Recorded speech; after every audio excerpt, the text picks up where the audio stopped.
Hey everyone, I'm Chelsea. I'm a miniaturist and I'm on a mission to make the world's cutest dollhouse. I'm traveling around to meet friends who are artists, makers, and fabricators in order to learn a little bit about their craft and then replicate it in miniature. Today, we're in San Francisco with paper artist Zai Divecha.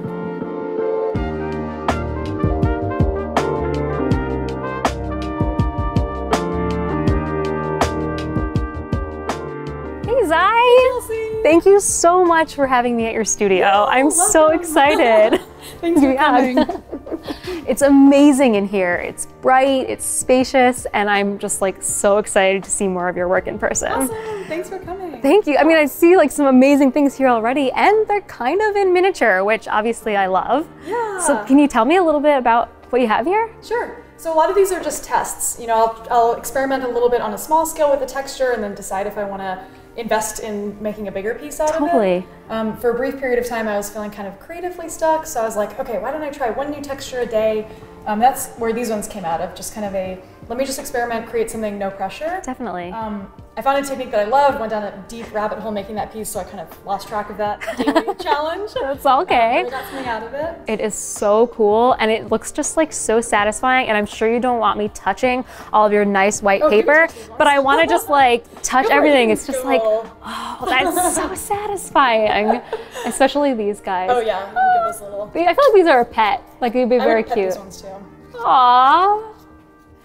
Well, I'm really excited because today you're going to be teaching me some of your paper folding, which is amazing and not something I would ever try on my own. So if you don't mind, I'd love to like see the rest of the studio and try it out. Yeah, let's do it. Awesome. I know sometimes you have big ideas, but this is for when you have just little ideas and you need a place to jot them down. It's a tiny book. It's a tiny sketchbook for all of your tiny ideas. God, I love it so much. I'm glad. This is so sweet. Thank you so much. Of course. Well, and that actually leads into some of the other questions I have for you, because we know you're a paper artist, but you also have a background in metalwork. Can you just tell us a little bit about how you got into what you do? Yeah, so I started as a metalworker. I've been doing that since high school. I went to a very cool high school here in San Francisco where I learned metalworking, welding, blacksmithing, machining, that kind of thing. So I've been doing that as a hobby for years, and then decided to start my own art business. I did a little bit of wall hanging, some fine art, some geometric home goods. I kind of like dabbled in a lot of different types of products, but the consistent theme was that I really loved exploring geometry and faceted motifs and angular shapes. And then one day I was prototyping in paper and was like, oh, maybe I'll do some experiments to figure out if I can, you know, find some new ways of playing with shapes. And I was like, ooh, I really love this. This is, I'm able to like create faster, I can iterate faster, I felt more creative in paper, and it just felt more in line with my body and how I like to work. It's quieter, I'm very sensitive to noise, and I really wasn't liking the noise in the metal shop. Totally. So yeah, that's how I got my start with paper, started doing fine art, some big like corporate installations, site-specific stuff. That's amazing. Yeah, it's been really fun. So paper, I mean, one of the things I really love about paper is that most people have it in their house. It's something that is pretty accessible to a lot of people compared to metalworking, which takes a lot of heavy machinery, a lot of special tools. So what are kind of the main tools you use when you're working with paper? Yeah, so the main tools are definitely paper, X-Acto knives or hobby knife, a bone folder or some other tool for scoring. You can also flip the X-Acto blade upside down and use the back side, the non-cutting side, to score. You get a really nice, precise line. So if you are doing really small work like we are, that's a great way to do it. Definitely rulers. I use a computer for a lot of my patterns, and then I also use a plotter cutter for some of my projects as well. When I'm doing huge installations, I'm not going to sit there and score by hand, so I use a machine for that. That's amazing. And then a lot of the work that you do is like, I mean, I'm looking at it back here, and a lot of it is stuff that has like a very defined pattern. And kind of talk about this a little bit, but is this something that there's a whole history behind, or that there's a lot of templates for, or is this something you're kind of figuring out as you go? Yeah, so great question. A lot of these patterns have been used in other contexts. So a lot of folks who have gone to architecture school ask me like, oh, did you go to architecture school? I'm like, no, but I bet you did. And they're like, yeah, I learned this in architecture school. Nice.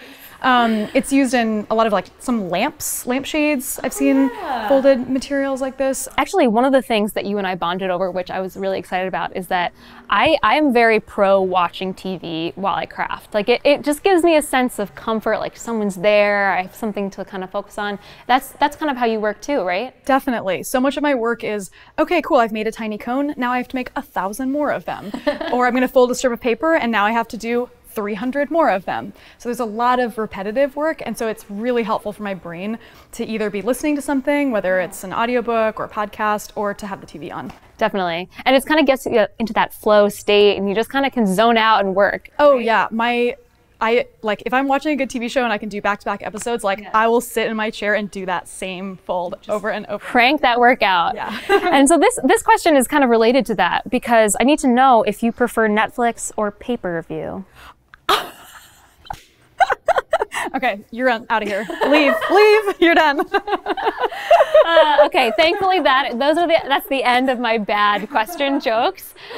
And so, I mean, today we're gonna be making something that's really, really small, but what is like the biggest thing you've ever worked on? So I did a large installation for Twitter's headquarters, and it uses actually that same pleat pattern that's in both that big one and also in that tiny little donut piece.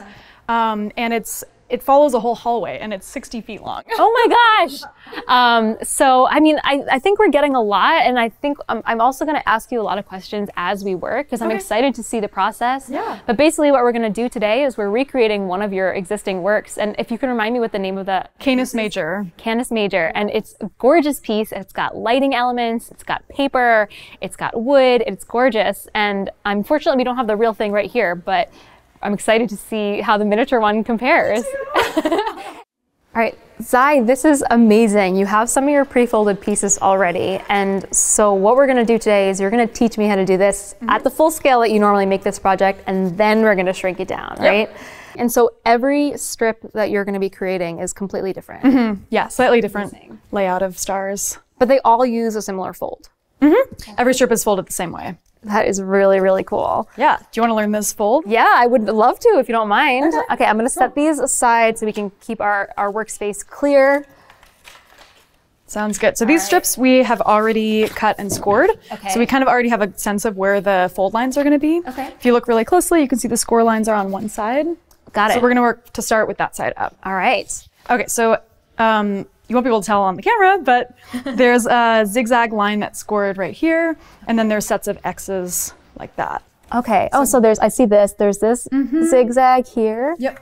And it goes all the way down the whole piece, and then there's little X's. All right, cool. So we're going to start by folding a valley fold. So there's two different kinds of folds. There's a valley fold, which looks like this, and then a mountain fold, which is basically if you flip it over. Oh, okay. So valley, like a valley. Exactly. So on here, so this is a mountain fold, this is a valley fold, fold. If you flip it over, it's inverse. So everything that was a valley becomes a mountain. This is now a mountain fold, that's now a valley fold. That's awesome. So it depends on which way is facing you. Okay, so we're focusing, you're saying first we're focusing on this. That zigzag. This zigzag, okay. So, so we're gonna do a valley fold, and what I like to do is have, I use my, my dominant hand underneath, and then my non-dominant hand on top. Okay, let me rotate this. And I'm kind of going like this.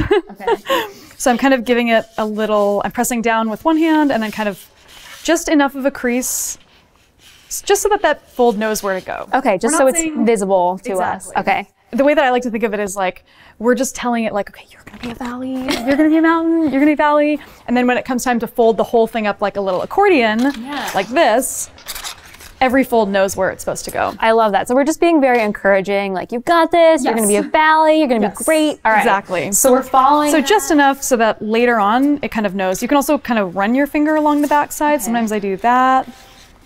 Got it. Whatever kind of works. You could also like pick it up and do it like that. I mean, there's so many different ways to do this. Ooh, this is so nice.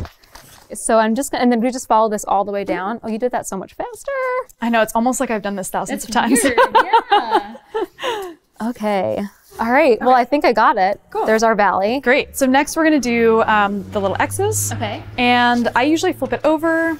I can never remember which one is which. So basically I give a little pinch in here and then figure out, okay, so basically this one's gonna be a mountain fold. So I'll usually just do that first one, just like pinch it like that so that I have a kind of a reference. Okay. This feels good. I feel like Yep. Okay. And then the last one is there's actually in between each set of X's, there's a straight line that goes across. Okay, yeah. And that one, we're gonna do all valley folds. So same thing, so just give it a quick fold. It'll go really quickly. All right. And then next, we're gonna leave it oriented this way. Wait. Okay, good. I was like, did I do that wrong already? Okay. See how there's like there's like two triangles that meet like a little pinwheel? Yeah. So those, I'm gonna basically pinch like this, and like one of those, like a little cootie catcher? yes, Yeah, so, cootie catcher. yeah, so kind of cootie catcher vibes, and just kind of bring it in a little bit. All right. And then we're gonna do that on all of those little X's. Okay. But we're still not like aggressively folding. Okay. It's kind of amazing because, you know, normally paper is just such a flat medium. Mm-hmm. And when you have done all of these different creases to it, it's completely different. Yeah. It's amazing. Yeah. So now, okay, so now we're gonna fold it up like a little accordion. Okay. Yeah, so you can just kind of keep. Wow. That is really cool. Now you can give it like a nice little squeeze, very satisfying. This almost looks like a delicious piece of Swiss cheese. Totally. And then, yeah, just pinch the edges, those little ends. Wow. Yeah, and then you can open it up like a little accordion. All right, here we go.